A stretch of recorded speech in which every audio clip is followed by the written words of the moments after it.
Hey, welcome to the Bookening. This is Nathan Albers, your humble and obedient host, joined by Jacob Menstol, the pastor who's a master of reading. How you doing, Jake? I'm doing great. How are you, Nathan? I'm doing all right. We gotta actually do a couple of apologies today. First apology is for the fact that we're not actually doing a new episode of the Bookening this week. What? Yeah. Why not? Well, I don't know. I think it's the fifth. Is this a fifth week of the month? Wednesday, It's a fifth Wednesday. We need a week off. Recharge our batteries. And we wanted to, a lot of people have been asking us for our thoughts on Wonder Woman, of all things, over the summer. As Wonder Woman, we've had a lot of... We've actually even had requests to read like Wonder Woman comics. Yeah, such and such a run or paperback of, or whatever they call them. As a way to address the whole question of Wonder Woman and the movie and everything. And so people have asked us for that. I think in response to the Stephen King, Handmaid's Tale stuff. So, would you do a similar thing with Wonder Woman, or would you read the comic books or read this particular? And I don't know anything about Wonder Woman comics. I can't remember what the runs were that were suggested. Yeah, me neither. Bookening, of course, not the most topical show in the world. Well, it is a little, behind the times to be dealing with Wonder Woman right now. Well, also Shakespeare. Almost 500 years off topic. There's that too. That too. Not a show that's particularly designed to be all that topical. So I guess by our standards, this is pretty topical. What we're going to do is actually play an episode, or we're going to do a lame crossover kind of thing. Sorry, but just if you've already heard it, you can consider it a week off, and bless you for allowing us to take one. If you haven't heard it, then what you're going to hear is an episode of another fine Warhorn podcast that me and Jake do called Sound of Sanity. Just started. We love it if you make the conversion, as I think our data crunchers would call it, if you convert to Sound of Sanity. Data crunchers, aka us. Yeah. What did you say on the Bookening's Twitter the other day? Our Twitter management, aka me. It's true that I use tweeting management software, and it is true that somehow, unbeknownst to me, I unfriended most of the people that the Bookening loves. So sorry, people. Sorry, that's you. Don't be offended. Don't please. be offended. No, I'll have you know that same Nathan has managed trying to use this software to unfollow me. Yeah, the Bookening multiple times. Unfollowed Jake Pencil. I can't count how many times I've gone to look at the Bookening's Twitter page to be sure that I've liked or retweeted everything that I want to from it, and notice that the Bookening's not following me anymore. And I have to text Nathan and say, "You unfollowed me again, man. What's going on?" The good news is I actually do have a little bit of a production staff that's helping me with this stuff now, so I'm not the primary person that's responsible for all our social media, and I'm moving out of that and giving you more of the actual podcasts and things that you want me to be working on. Much as you love my presence on social media. One said staff member is also part of our show. Yeah, you'll hear him on the Sound of Sanity coming up. It's a good show. I think people that like the Bookening will like it. It's basically the Bookening minus Brandon, which is sad, plus Ben, which is equally sad. Ben.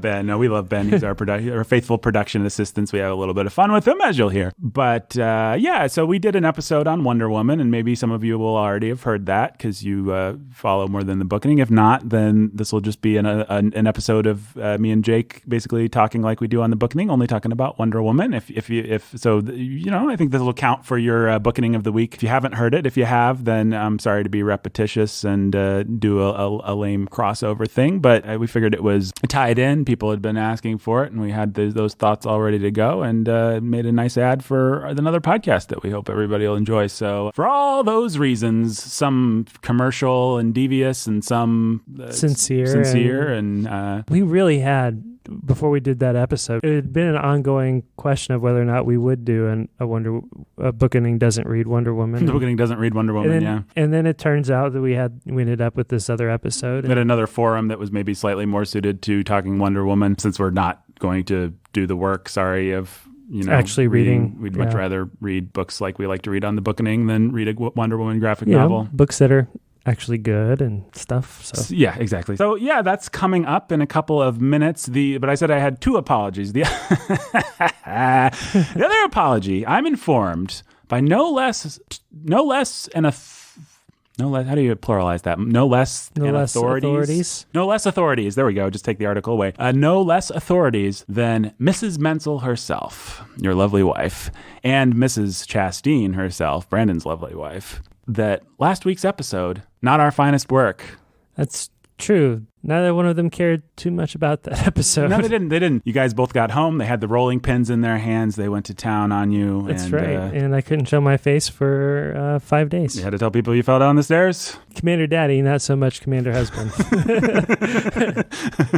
The dark secrets. It's like in that stupid My Greek Fat Wedding thing. The guy says, I'm the head of the family. And then the old lady says, like, but I am the neck that turns the head, or something like that. Anyway, I know which side my bread is buttered on. I know that if I don't have the support of Mrs. Menzel and Mrs. Chastain, I'm sunk, because, they share Jake and Brandon's bed. They cook their food, whatever. Jake and Brandon are going to listen to them before they listen to me. So I'm not starting a fight with them. I am going to say that I agree. Last episode was not our finest work. It was kind of meandering, and we didn't quite know what we wanted to say about good old Midsummer's Night's Dream. I wish that it would have been a better episode. Yeah, me too. But, we're doing a weekly podcast and trying to put our best foot forward and everything, and sometimes you get a trip and stumble a little bit, and that's okay. I mean, the Bookening, I hope, I don't mean this to be defensive at all, but just by way of explanation, if you're new to the show or whatever, Bookening is very much a show about three guys that read books, and we try to have real conversations. It's very much based on a real friendship between the three of us. Even from the very beginning, we've talked about, okay, how prepared do we want to come into the studio? And sometimes we'll choose to be less prepared on purpose just to get an interesting discussion. Sometimes. Yeah. And so it really is often the case that we decide, okay, we're not going to overthink, or we're not going to talk too much about this beforehand, because the process of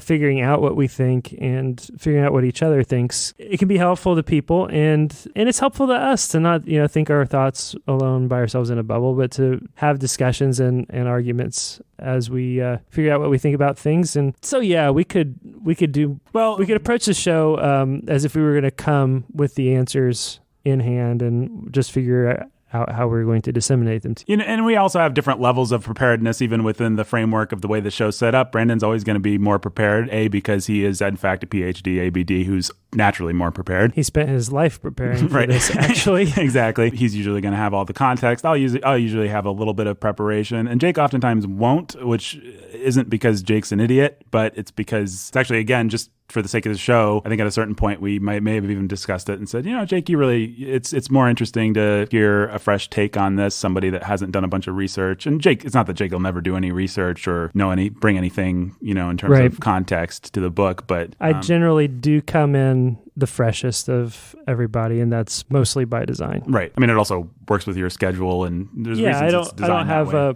I'm a pastor. I am the CEO of Warhorn Media. Right. I have a lot of time to, often for me, it's a stretch just to get the book read in time. Right. And I can't count the number of times I've come to a recording having literally just finished the book. Right. And I've worked myself ahead now, and I've gotten to a better place, found some lag time with my last vacation that has helped me get ahead. But, that's part of it, and something I have to be okay with. And right. And I like that. Again, none of this is intended to be defensive or anything. Mrs. Chastain and Mrs. Menzel absolutely right. Last episode, not our best. I just thought it might be interesting for people to hear a little bit of our thoughts on the matter. For me, it is very much a show about Roger Ebert had this quote that I like, and Roger Ebert was always my favorite movie critic growing up. And he had a thing, I don't think it was original with him, but he would always quote this quote, which was, a man goes to the movies, the critic must remember that he's the man. Yeah. And I just think that's helpful. There's no, like Brandon said at a certain point, when we were kind of reflecting on the fact that we'd made an episode that, didn't have any kind of good definitive answers that it ever arrived at, Brendan said, I could have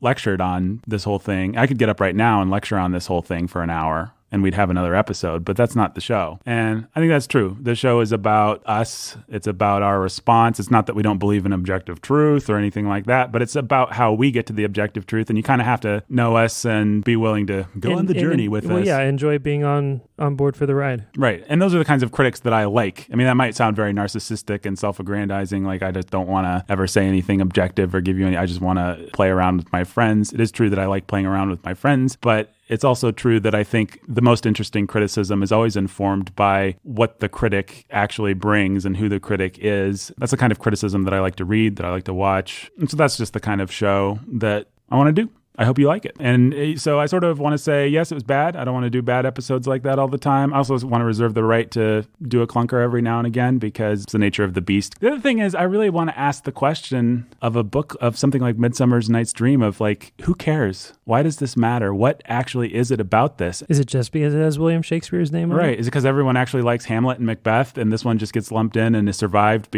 Or is it because people really like this weird comedy about fairies? And I mean, what is it that I still don't know the answer? I mean, we could meander for another hour just right now talking about it. I have no idea what to make of that play. I always want to ask the question, the implicit question in the Bookening that I always want to ask is, who cares? Why is this lasted? Why is this a thing that people like? That sometimes is a really difficult question. I think what I would do differently about the Shakespeare episode if I had it to do over again, which, by the way, we thought we'd lost that audio. It was pretty funny. We thought that, like, I at a certain point pulled the plug on the recording thing because I'm an idiot. We had gotten all the way to end credits. In fact, it had been really late, and we'd gone longer than we thought, and we had gotten 2 end credits recorded. Mm-hmm. And I said, hey, we went longer than we thought. I don't know how this is going to shake out. We might have 3 episodes. We better record a 3rd set of end credits. And Nathan was like, okay. And he kicked his foot or something.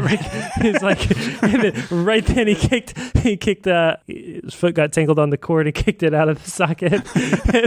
and that was it. And we thought it was deleted. And we were all sort of like crestfallen and simultaneously crestfallen and relieved. Like, oh boy, we'll get to do it again. Maybe we'll actually... Normally, by the time we get done with the session, we think, man, we got to some places we weren't expecting and we're feeling pretty good about this. And we're thankful and thanking God for that. And at the end of this one, we were like, I think we just got ourselves to a place where we could... Now we can talk about it. Have a good discussion.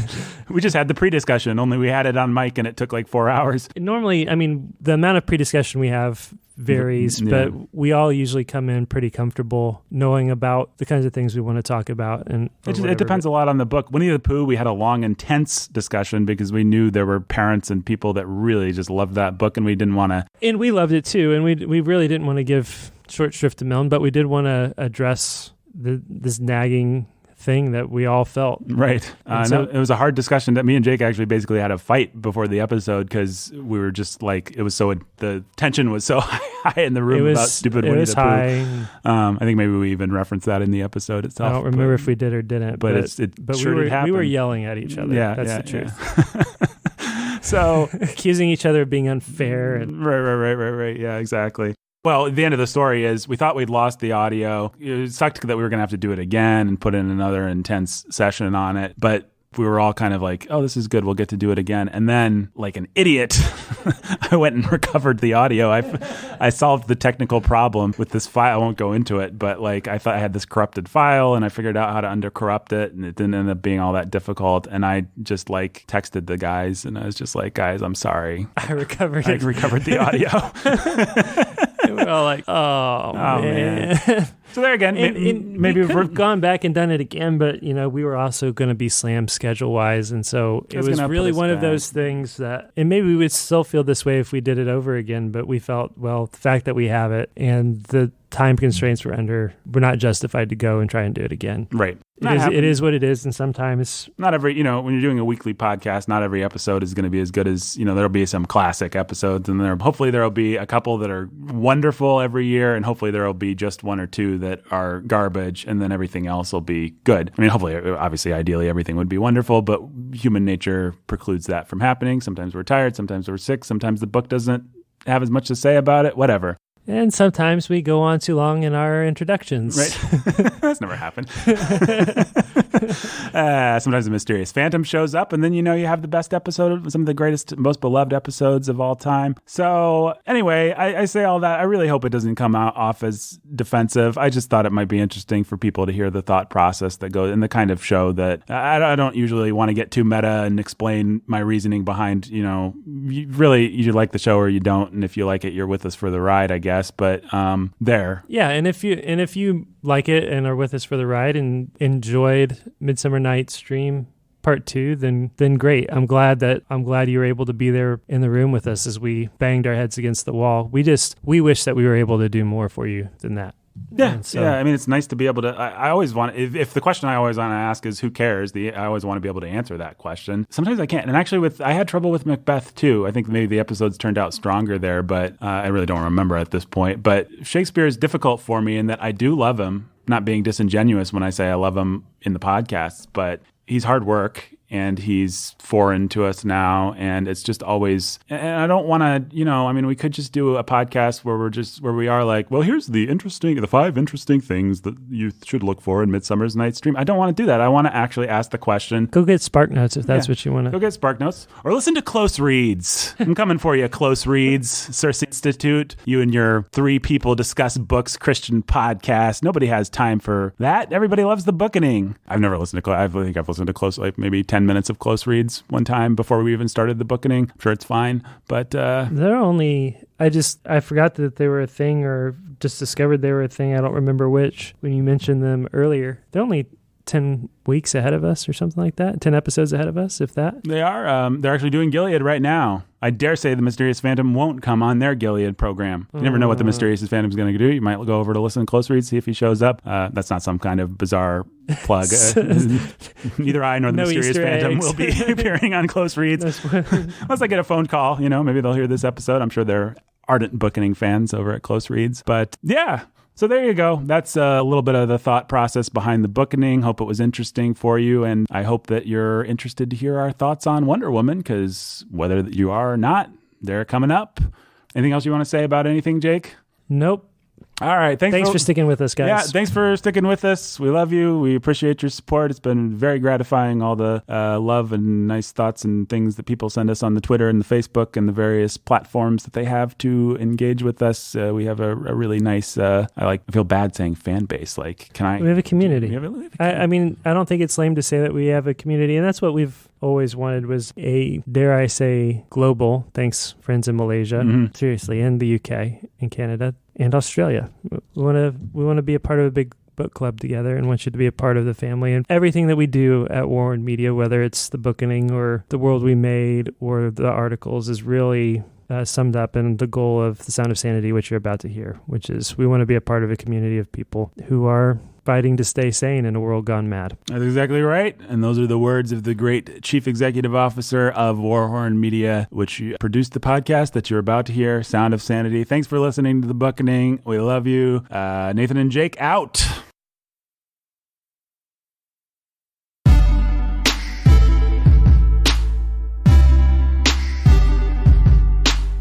You are now listening to the Sound of Sanity. This sound will continue for the duration of the program.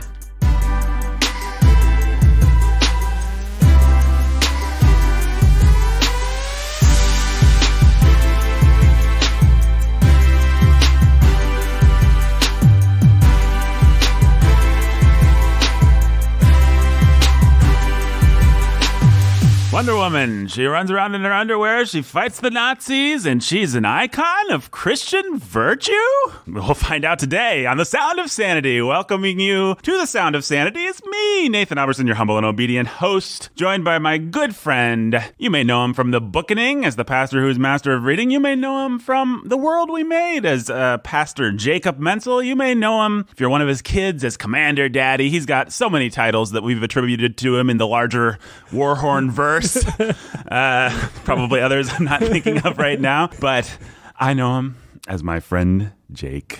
How you doing today, Jake? I'm doing great. How are you, Nathan? I'm doing well. I'm excited for this inaugural. I can never really feel like I'm successfully saying that word. Inaugural. This inaugural episode of The Sound of Sanity. Welcome to The Sound of Sanity, folks. This is the show where it's like you're coming up for oxygen, like you're surrounded by all the stuff in the culture, and you go to work and everybody's standing around the water cooler talking about how great the last episode of Game of Thrones is, and you're like, I don't watch that because I'm a Christian, and you feel kind of weird, and you start to think that you're crazy because you do stuff, but then you listen to The Sound of Sanity, and you don't feel crazy anymore because you're with the 3 arguably most sane people. You got me, you got Jake, you got our beloved soon to be beloved, new breakout character in the Warhorn verse. His name is Benjamin Solzer. He is our production assistant and audio engineer. He's engineering us over there. He's wearing a blue polo. And how you doing today, Ben? I'm doing good, Nathan. Really good. More of a. I feel like this is kind of turquoise-ish, though. Kind of a turquoise polo. What would you say to say to that? Ben may or may not be a continuing character in the Warhorn verse. We'll just have to find out. It's possible he may be killed off in the first episode. He may be the Marion Crane, or I don't know what another famous movie character is that dies early. He may be Sean Bean from that Game of Thrones that Christians don't watch, and so you don't know what I'm referencing, and neither do I.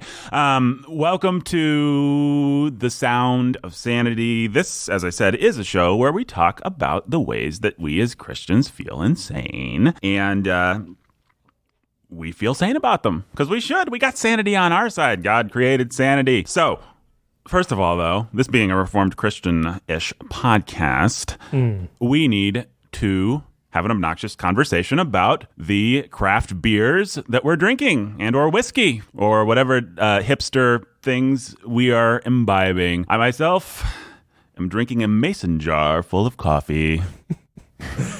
I've got a 12-ounce bottle of Tropicana orange juice. Hashtag hipster. What you drinking there, Solzer? This is a Circle K house blend coffee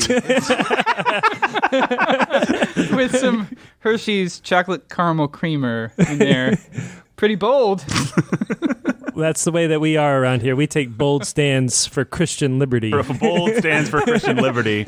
We even think that Christians are free if they want to drink gas station coffee. We'll go that far. I do not have to drink good coffee. Shall you drink gas station coffee that indigestion may abound? Yes. I'm a king's kid. Right.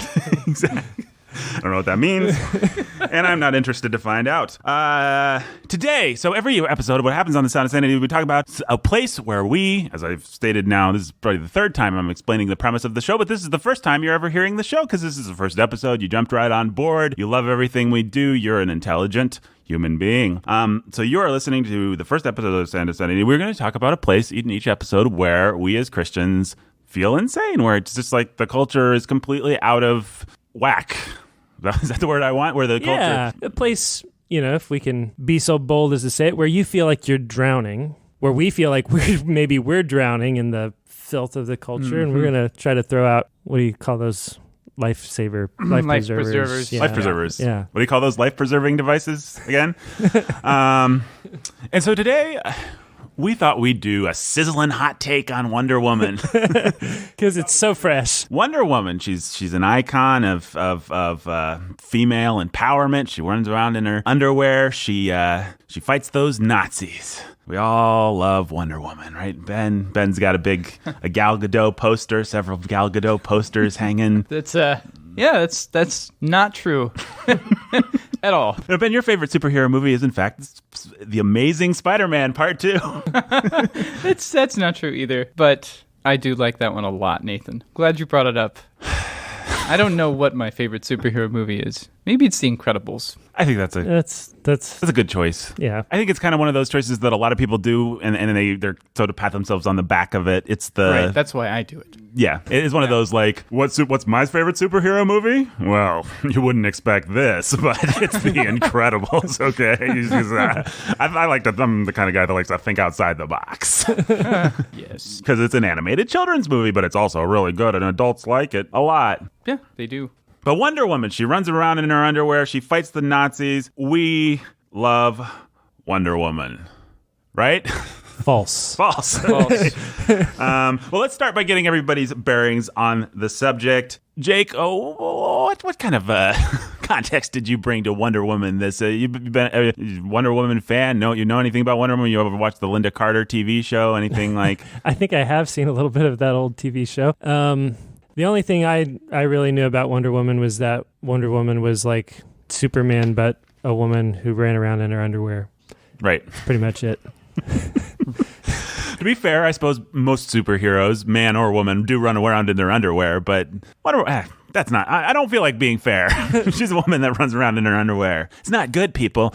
Ben, you love Wonder Woman. You feel like you need a strong fictional woman in your life. You have a poster of her hanging over your bathroom mirror that you look at to inspire you. You've cut out the head, and you look in your own head is on Wonder Woman's body, and it makes you feel like an empowered woman. That's true or false? That's false, Nathan.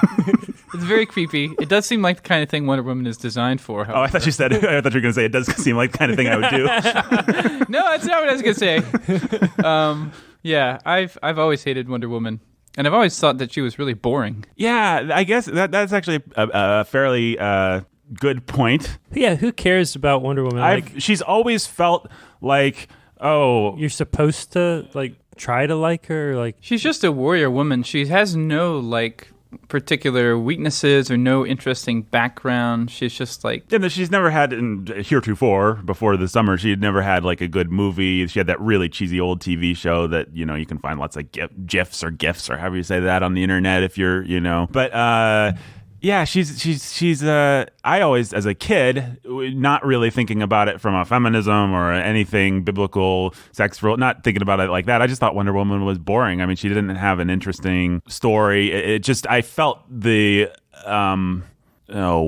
designed by committee. Not that she was designed by a committee, but she always kind of felt like she was designed in a lab to make some sort of point about women. And to say that we have a woman that belongs in the league with Superman and Batman, she never felt like there was anything inherently interesting about her, like there is about with Batman. It's like, oh, it's fun to go in the cave and have all these cool gadgets and be a billionaire, and your parents are murdered and you're taking there's all this stuff that you can latch onto as a kid. Superman, same thing. All the great heroes. Spider-Man, definitely. He's a guy he's a teenager just like you and me with the same adolescent problems, but he's also has the powers of a Spider-Man. And he can do whatever Spider can. Yeah, that Wonder Woman, maybe it's just that she didn't have a good show or interpretation at the time, but she never had much for me as a little boy to latch on to. Did you not like her invisible plane? You didn't think that was cool? A lot of people mentioned the invisible plane. It's in the Lego movie. Yep.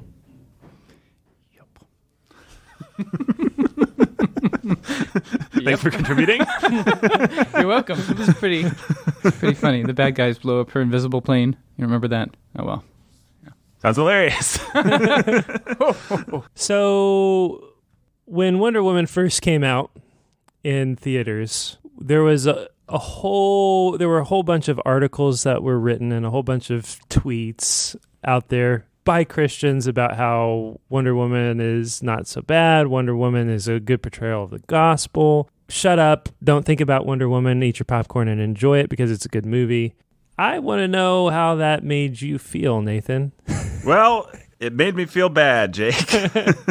I might as well actually just tell the story here. So earlier this summer, when Wonder Woman was, I think the week that it came out, a Christian leader of the Gospel Coalition-ish variety sent out a tweet that ended up eventually resulting in me getting blocked by him. He said, seeing Wonder Woman this weekend, instead of looking for the encoded, implicit, cultural, theological meaning, I'm just going to eat popcorn. This is a very conservative, reformed gentleman tweeting this, and it really kind of made me angry, so I tweeted back at him, what about the brazen, explicit, cultural, theological meaning? Ha ha! Got him. And then I tweeted again, if only someone would crack the code of what the implicit cultural meaning is in Wonder Woman! And I had bra icon. Strong arm. Emoji. Yeah.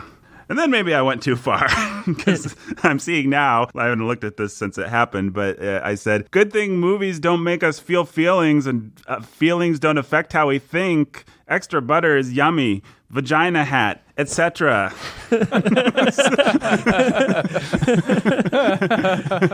Okay, so maybe I deserve to get blocked for that one.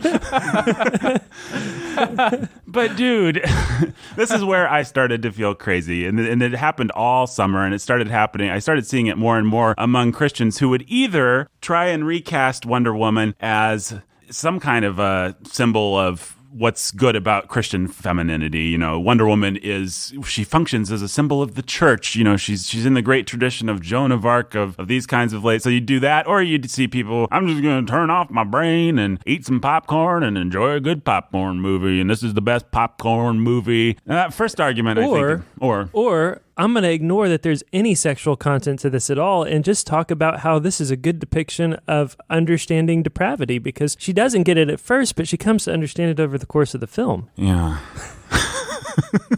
And that's Gospel Coalition people too. Yeah. So I don't know where to even start digging into this. First of all, the whole idea that you're just going to eat popcorn, let's just get rid of that one right away.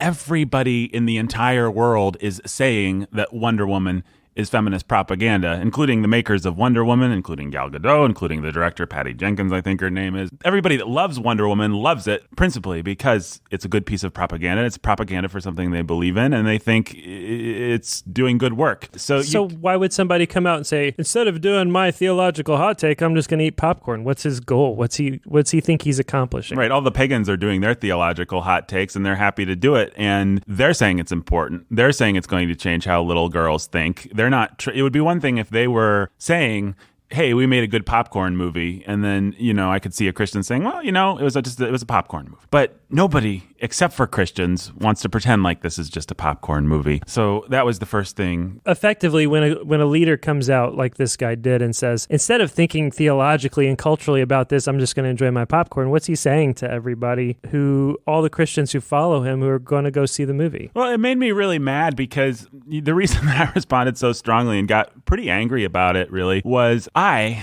like Wonder Woman. I'm a champion of justice. You guys know that, right? Yeah. A hero of I shouldn't bash my microphone when I pump my fist in praise of my own glory. But I really hated thinking about little people who just feel weird tension because the whole world is saying, there's this movie, your daughter should see this movie so she can grow up like Wonder Woman. It's a woman running around in her underwear fighting Nazis. We think it's the greatest thing ever. And then there's Christians that are like, I feel a little weird about that. Maybe that's bad. And then this Christian leader, this Gospel Coalition guy, comes along and says, if you feel any tension about this, you're, kind of dumb. I'm sophisticated. I'm just going to be eating my popcorn. Shut up and eat your popcorn. And stop trying to think theologically and biblically about the entertainment you consume. If he said at the end of the... come on. If he wanted to write an article or even do a what's it called when you do a bunch of tweets all in a row, and a Twitter... tweet storm, or when they link a thread. Yeah, if he wanted to do a thread where he's like, here's the argument for why y'all need to not feel tension about Wonder Woman and you need to eat your popcorn. Here's why, having thought about the tension, I can resolve it. I'm going to try and resolve it for you. That'd be one thing. I'd probably disagree completely with him if he tried to do that. But that's not what he's doing. What he's doing is dismissing the whole idea that there should be or could be tension. And it's just so unhelpful. Well, yeah, the fact is, you've already said it, but Wonder Woman was designed to be a fem-Nazi icon from the very, very beginning. The creator and founder, the creator of Wonder Woman was a moral monster. Yeah, let's get let's bring Mr. Sulzer into the mix. I think you've done some research on this. Thanks, Wikipedia. Yeah, give us some facts on this, Mr. What was his name? Marston, Professor William Marston, a psychologist. Yeah, he created Wonder Woman in the 30s, I believe it was. He was all about how... There's a movie coming out about him called Professor Marston and the Wonder Women. The Wonder Women. I guess featuring his wife and his lover as the Wonder Women. I don't know. But yeah, he lived with both of them. He was all about teaching men that they could and probably should submit to strong, alluring, beautiful women. And so his comics feature... which he wrote He wrote a bunch of the first issues. And they included themes of bondage, like erotic bondage, like you'd find in porn. And not as not in the way that sometimes we watch an old 1950s thing and we're like, wow, they really didn't realize all the subtext that they were getting into. But this was like Mr. Marston saying to his illustrators and his people and his writing his scripts and saying, we got to get a bondage scene in here because that's what people like. That's what I like. That's what men will respond to. He understood exactly. Oh, here, let me read a quote from him. This is really good. Dun, dun, dun.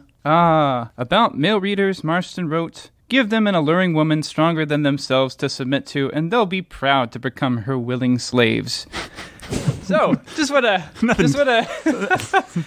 turn male and female hierarchy around in a pretty explicit way, and he wanted to do that through the comics. He wanted to educate the male readers. He wanted them to be turned on by Wonder Woman and to submit themselves to strong, alluring women gladly. Which is why he modeled Wonder Woman after the two women that he had and who bore his children, right? So there were two women. He had both of them. They lived together. They knew about each other. It wasn't like a side chick, it was like right? He had the wife of his youth, and then it was like a student or something like that. Yeah, right, former student of his. Yeah. But he brought her into the home, and they had this sort of three-way relationship, and they both ended up bearing his children, and they were all part of this reshaping how we think about sexuality.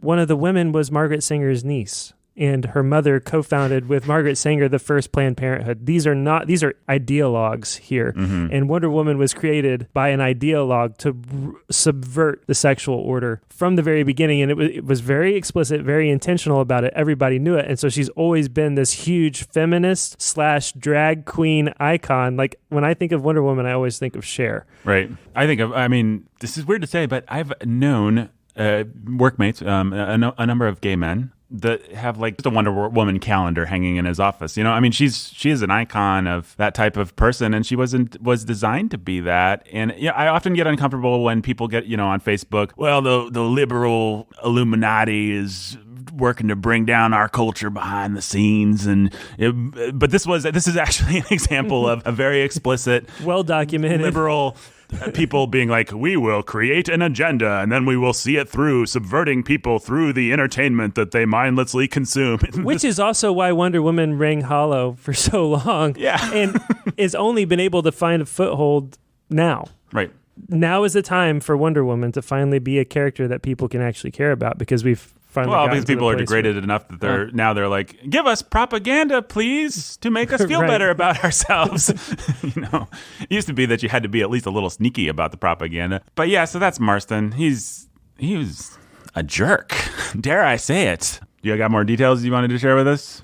You look like a man with more details. Oh, I think I should read this other quote that's in the Wikipedia article. Let's hear the quote from the Wikipedia. Revealing. It's talking about submission. Mm-hmm. He says, the only hope for peace is to teach people who are full of pep and unbound force to enjoy being bound. Only when the control of self by others is more pleasant than the unbound assertion of self in human relationships can we hope for a stable, peaceful human society. Giving to others, being controlled by them, submitting to other people cannot possibly be enjoyable without a strong erotic element. So this was a kinky, weird bondage guy. I mean, yeah, and it's a mockery of the Christian idea of submission, which doesn't have to do with sexual domination of one person, male or female, by another person, male or female. But that's what this is all about. It's about using our sexuality to make others submit to us. Having their best interests at heart, of course, like Wonder Woman would. Yeah, but these people always have our best interests in heart. That's right. Oh no! The devil's advocacy alarm is going off, guys. Uh-oh. You guys know what the DAA is. Devil advocacy alarm goes off sometimes. Sometimes it doesn't go off at all, but it's going off right now. That means one of us has to play the devil's advocate. Who wants to do it? Sure, yeah. Well, we're supposed to submit to one another in love. So there. That's quite possibly some of the worst devil's advocacy. You're not allowed to be the devil's advocate. Sorry. Darn. Okay. Enough to work as the devil's advocate. Here, I'll be the devil's advocate. All right, guys. The trope of the woman warrior goes way, way back into history, all the way back. And everybody's always known that women can't fight the way that men can. So that's why this trope always involves supernatural abilities. You can go all the way back to the Greek gods and see Pallas Athena. You can go up through, so that's Homer, right? You can go up through history and see some like Portia she's not exactly a warrior, but she's, that kind of heroine Can of I interrupt you, Shakespeare. Mr. Devil, real quick? Yeah. Just to start with one thing that you said at the very beginning, you said everybody's always known that women can't fight like men, but nobody knows that anymore, I don't think. Seems like a lot of people don't actually know that. We actually have women in our military being asked to fight like men. Anyway, continue. I'm being the most sophisticated sort of devil who would be most likely to convince someone like you, Nathan, who wrote an article about how women don't have broad shoulders. I did? Oh, yeah. If you want to look up the most popular thing I've ever done, it's called an open-blooded array. People loved it on the internet. Anyway, go on, Mr. Devil. I'm sorry. So I'm going to go ahead and give you that point. You're going to say that you're going to give me that women generally aren't going to have the upper body strength. I'm just going to give you that point and take that out of your arsenal, because I know that that's a point you're going to try to argue. I'm going to grant you that point, and I'm going to say, so what? We give women supernatural abilities in these circumstances in order to compensate for the fact that they don't have broad shoulders, and that only heightens the sense of virtue and otherliness that women bring, and it makes these women warriors a symbol of feminine strength, which typifies the church, which is a strong, militant woman, as she's portrayed in Scripture. Church militant, church is a she. Militant woman with supernatural abilities endowed by God herself, or God himself. Was that an actual Freudian slip right there? Yes. Wow. Maybe we shouldn't have you play the devil. You're doing a pretty good job there. Closing arguments. I'll just let you deal with that for a minute. Well, probably I should take this minute to drive to the nearest bridge and throw myself off it, because I'm devastated by that argument. I see Ben over there in the corner. He's sobbing. He realizes that all our notions of our old-fashioned patriarchal notions of women and, actual womanly virtue have been obliterated by Jake, the devil. They're gone. They're gone. Hey, Ben, do you like J.R.R. Tolkien? Aowen. Boom. Oh, ouch. Yes. What about the Odyssey? Athena, Pallas Athena. Boom. Do you like history? Joan of Arc. Oh. Do you like that Luc Besson movie about Joan of Arc? I haven't seen that one. Do you like Carl Dreyer's The Passion of Joan d'Arc? I haven't seen that either. Pretty good. Available on the Criterion Collection. Yeah, cool. Those are the big three, I guess. Do you like the Bible? Yes. Deborah. Boom. Boom. Do you still like the Bible? Yes. Jail. Boom. Do you like apocryphal, crappy literature that has nothing to do with the Bible? Not so much, no. But what about, you're forgetting about the wise woman who dropped the millstone on the head of that one Gideon's son? Yeah. It was Gideon's son who killed all the other sons. I can't remember his name now, but some jerk, yeah. She dropped a millstone on his head. Yep. That was the end of him. Yep. Boom. Yep. And Millstone Lady. Millstone Lady. Boom. And don't forget the wise woman who told Joab that they would throw the head of that one rebel against David to him over the wall. Yep. Mm-hmm. I don't think she did the cutting, but she was the one who said, we'll throw his head over the wall. Yep. Man, this is devastating, isn't it? And you got my favorite biblical character of all time, Judith. That's not, the great. It's not in the Bible, Nathan. Was that not from? It's really not. I could have swore I read that in the Bible. I could have swore that maybe a Roman 500 Catholic people Bible. When I did that open array article, 500 people said, "What about Judith from the Bible?" So I'm like, what about her? Well, I don't know. Tell me more, please. What'd she do? What did Judith even do? She said, "I'll sleep with you, evil occupying general guy," and then she cut off his head or something like that. Is that what she did? Yep. There's a lot of paintings about that. Yeah. Yep. He always looked very shocked and dismayed in those paintings. Yeah, well, you think a beautiful woman's interested in you, and then it turns out she's cutting off your head. It's a shocking and dismaying thing, and we are all shocked and dismayed by having the head cut off of what we thought was our understanding of biblical theology of the sexes. That Jake just lopped off its head, and that's why we're filled with shock and dismay. That's true. But there may be some counter arguments, and maybe that everything Jake said was a bunch of crap. Well, how would we argue against that Goodness. argument, fellas. Where do you want to start? I guess I'll jump in and Jake v. Jake, Dawn of Justice. Jake is playing both the Nazis and Wonder Woman. It's like Jet Li in the one. First of all, you're pretty hard-pressed to establish that there actually is such a thing as a trope there of the woman warrior. But let's go ahead and grant that there is a woman warrior trope, and let's start at the beginning with Athena. Did you guys read? Everybody read the Odyssey in high school, right? Like a Cliff Notes version, yes. I don't know about you guys when you read the Odyssey, but when I read the Odyssey, I did not think of Pallas Athena as being this beautiful portrayal of godly feminine beauty and strength that translated into something practical and biblical. No, I can't say those were the first words that popped into my head. I'll tell you what I did think. Man, it sure would be nice to have a super hot chick who was my guardian angel, who worshiped me and who also helped fight all my battles and helped me get out of scrapes. Yeah. That would be awesome. Mm-hmm.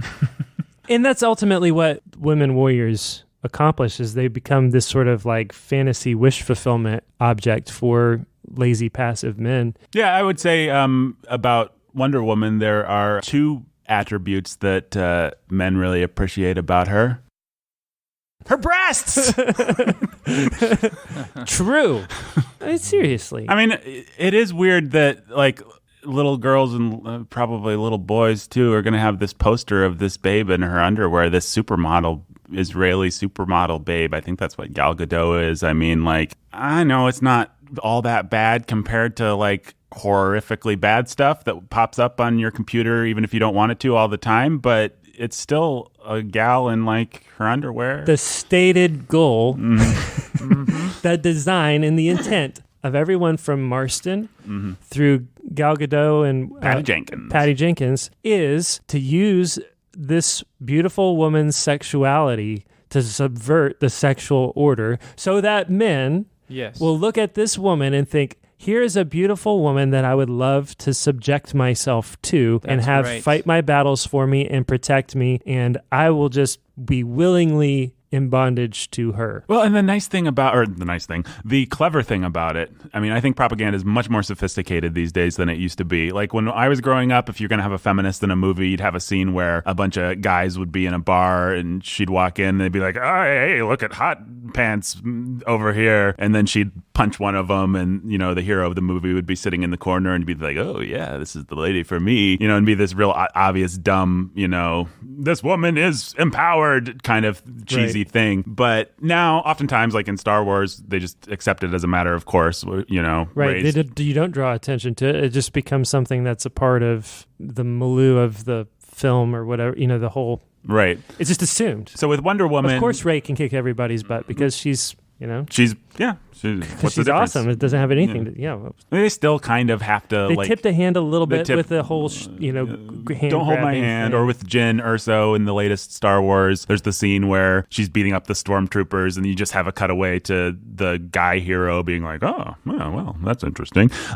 But I think as we get even more sophisticated, we'll probably just lose the cutaway of the guy. It'll just be like, yeah, of course she beats up stormtroopers. Why wouldn't she? And that's already basically where we are. With Wonder Woman, you can't quite do it that way. You have to sort of lean into the fact that she is a feminist icon. But what they do is they make it very wholesome. They get a pretty vivacious woman like Gal Gadot either is or is able to play on TV very well. And they get her to exemplify a lot of sort of girl next door, smiling, innocent, wholesome. You know, she's not they're not giving us the bondage erotica stuff under that name. They're not presenting it that way. They are using her sexuality and they are using it in a bad way, but they're using it in a sophisticated way. Very subtly. Yeah. Yeah.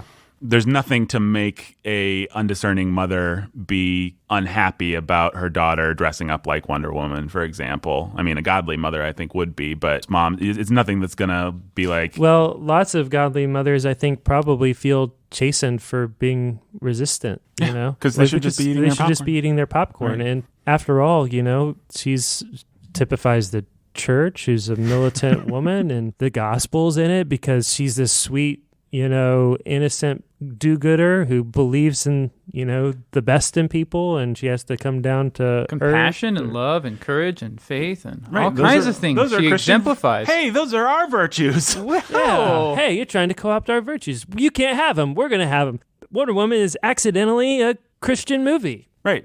Guys, Oops. It's so stupid, though. I mean, it's like people are surprised, like, they included some of our virtues. Of course, they're always going to include as many of our virtues as they could to dress up their vice. Vice is never going to be inherently attractive. The way that you make vice attractive is by dressing it up with as many virtues as you possibly can. You got to make it look good. Right. And this is the thing where Christians are so dumb because they don't see the morality of sexuality. We can't see it. We can only see love, joy, peace, patience, kindness as, that's godliness. And so you make her as biblically virtuous in all of those respects and just have her be a total rebel against the created order, and we're just willing to swallow it whole. We're just that dumb. But we should bring it back to the main point, which is that she's actually a symbol of the church and therefore not a rebel of the created order, but in fact a exemplifier, a typifier of the vast created cosmic order. The church is a woman in relationship to God, and God saves the babe. Right. In fact, she's not even much of a babe. Right. God saves her, and then he beautifies her. Right. Jesus comes, he saves her, he fights Satan, he crushes the serpent's head under his own foot. He does the work, he saves her, and he makes her beautiful. Now, that doesn't mean we think that every husband who's exemplifying Christ's relationship to the church is taking a woman who is inherently inferior to him and somehow making... Probably not even worth fighting against that dumb thing. But if you were thinking something really dumb based on what Jake just said, then don't. Yeah, the church's orientation to the world is militant. Yeah, but then True, God gives us instructions for how we can best be men and women and how we can best typify Christ and the church. And he says, wives, submit to your husbands. Women, be keepers at home. All this kind of stuff. That's how they done be a godly example of what the church is. That's how they typify it. And yeah, that doesn't mean that if you try to make, the argument based on, well, the church is, a militant woman or whatever, what you're doing is you're buying into the argument that the alternative is of femininity taking up arms is being a doormat. Right. Right. And that's just not the case. There's such a thing as feminine strength, and it's a real thing, and it doesn't involve taking up arms and going to war. There's also, because there is also such a thing as feminine weakness. Right. And feminine weakness prevents that. And you need to embrace the reality of how God made men and women. Women are the weaker sex. That's what the Bible says. And it's true. And it has to do with the broadness of a man's shoulders. It has to do with the fact that the woman was deceived and not the man, which is what the Bible says. And all sorts of things about how God designed women to bear children, to bear life, to nurture their children, to care for their children. And men to take responsibility. And men to take responsibility for their families and to protect and provide for their families. Wonder Woman subverts all of that. Yeah, and what Wonder Woman does is it takes, life-giving and nurturing kind of maybe out of the equation just a little bit, and then takes, the man and puts him in a subversive role where the best he can do is sit in the corner and be like, well, let me help you wisen up to the ways of the world. Yeah. I've not seen the movie. Yeah, me neither. I'm gonna try really hard to not see that movie. I bet I'd really enjoy it. Yeah, I'm sure. From everything I've read, it's really well done. It has great dialogue. I've heard snappy banter, which I love. Snappy banter. I really miss it. I really hate movies that just are like the dialogue in those other Zack Snyder movies where it's just like, you suck. It's just Martha. Yeah, Martha. Your mother's name was Martha, too? Your mother's name was Martha. Right. Where all the dialogues... The glowy light. Right, yeah. We have to put it out. Stop the glowy light. I'm sure Wonder Woman apparently is much better than that. And I bet it is. And I bet I'd really enjoy it. And it makes me mad that they didn't put all that talent into something that wasn't completely subverting the way that God made the world and completely rebellious against it. So at the end of the day, what is it that we're really trying to say? Well, Ben, I feel like you've been trying to say that you love Wonder Woman and think both me and Jake are wrong. Oh, and, well, I've tried to be very subtle. I'm surprised that you caught that, Nathan. What I'm getting is that you think every woman should dress up in her underwear, fight Nazis, and you should just sit on a couch and watch and say, yeah, baby, fight those Nazis. I actually think that... the erotic bondage of Wonder Woman. I think that even as like a little boy, I caught I could feel the undercurrent of this kind of thing in the culture. Not Wonder Woman in particular, because I don't think I even knew I had a vague awareness of some comics heroes, but that's just around, and that you can be seduced into that as a little kid, because it's in a lot of movies, it's in a lot of shows. It has been for a long time, and comics, superhero comics generally. Actually, so yeah, now I'm going to go back. I'm trying to think of when I actually started reading superhero comics.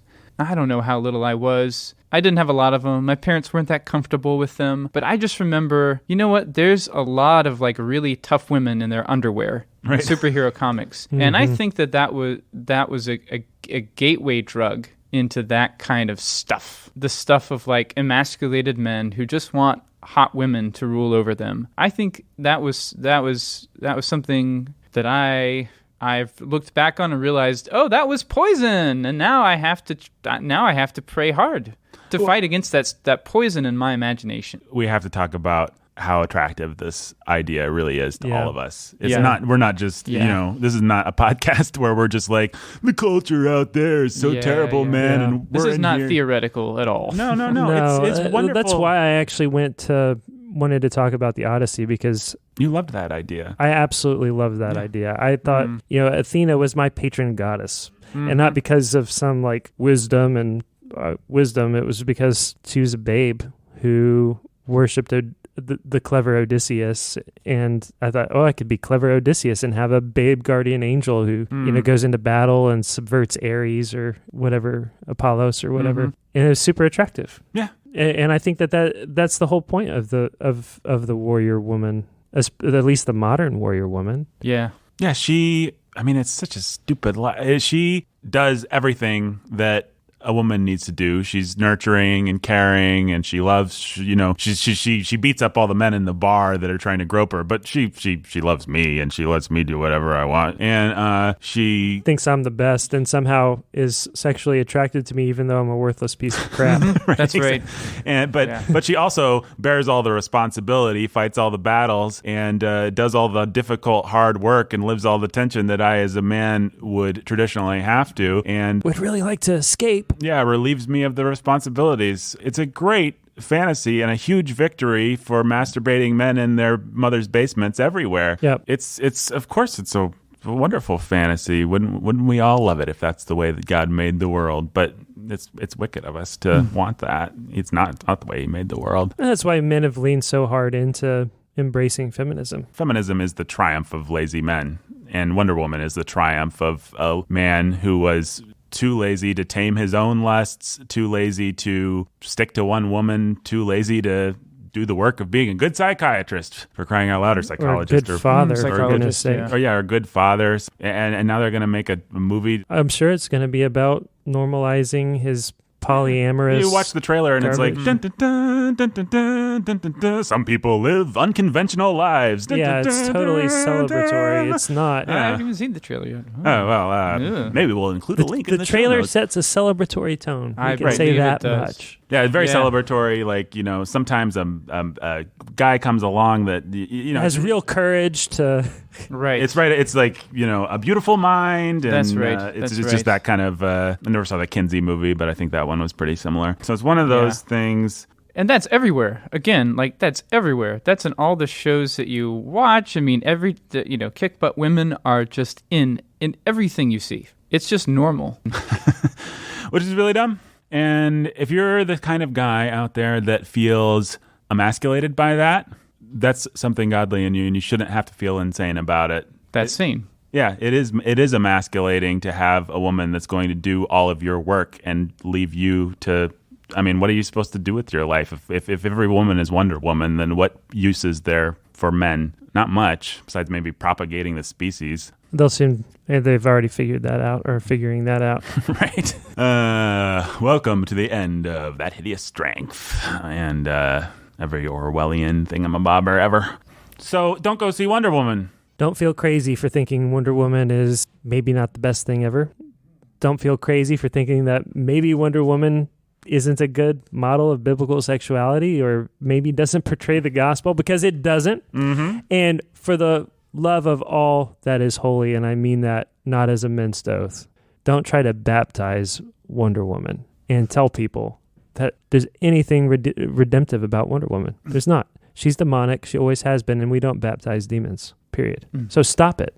Yeah.